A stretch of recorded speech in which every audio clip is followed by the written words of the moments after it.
Hello. Well, all I gotta say is what a day this has been for me. Now, this is my trip to West Africa. I'm going to Mali and Burkina Faso. They're up by the Ivory Coast, by Sierra Leone, and by Ghana, and I'm going to Timbuktu too. Now, this is November the 11th, and we'll be on trip till November 28th, 2000. And I am going with Glenna Lybrand and Betty Prince. Now, these two gals, and Ralph and I, and Betty King and Jet, we were on a trip to Indonesia and had the most wonderful time. And so Glenna called me up and said she was going to Africa and would I like to come along, and I said yes.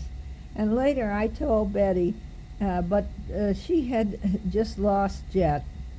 Ralph had been gone 6 months already, but she had just lost Jet, and she just didn't know what to do. So she said, no. Now she says, oh gosh, if I had only said yes, but at that time, it's a confusing time. So then I have a friend of theirs as a roommate, Kaloma Poulin of California. And she is a friend of Glenna and Betty.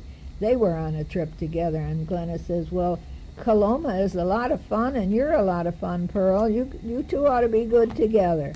So we'll see. Maybe we'll be too much fun for each other. So far, the trip, oh my goodness, I was packed 2 weeks ago.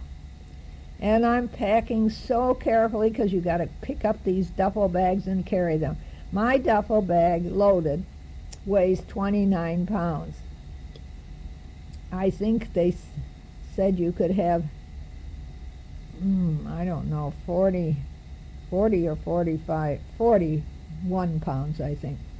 And my carry bag weighs 10 pounds. And I have tried so hard to do the least amount, and everything is in tiny things. And for a week, I've had this all packed, ready to go.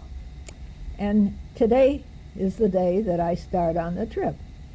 And I was home, and a neighbor, Paul Spiller, called, and he said, I'm walking by your house, Pearl, and I see your heat pump is all iced over. I think you better see about that. Well, I called Bobby Deaton, the air conditioning man, and I had to leave in 2 hours. And here's the heat pump, all iced over. What am I going to do? Well, he got back to me. He says, I can't get there, Pearl. He says, just do this. Put it on emergency heat, put it down to 65, and I'll come and fix it in 2 days. And I said, well, I'm leaving the key for the back garage door. It's going to be right over the door, and if you have to get in the house, use that and so forth, and then I'll just send you a bill when I get home. So that's what I did, and then I left. Took Goldie, not Goldie, sweet Goldie, took Molly into the kennels and took Leroy into the kennels and got them all going. But for some reason, I was late. I don't know if it was the telephone calls that got me rattled or what. But anyway, I was driving like Barney Oldfield. I'm hollering at people ahead, get moving, come on, move it, for God's sakes, and I'm going on and on.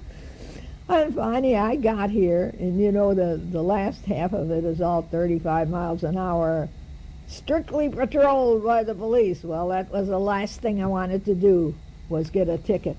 So when I get there, and I'm at the U.S. Air, nobody was there, and I stuck my head in the back room, and I said, is anybody going to take care of passengers out here?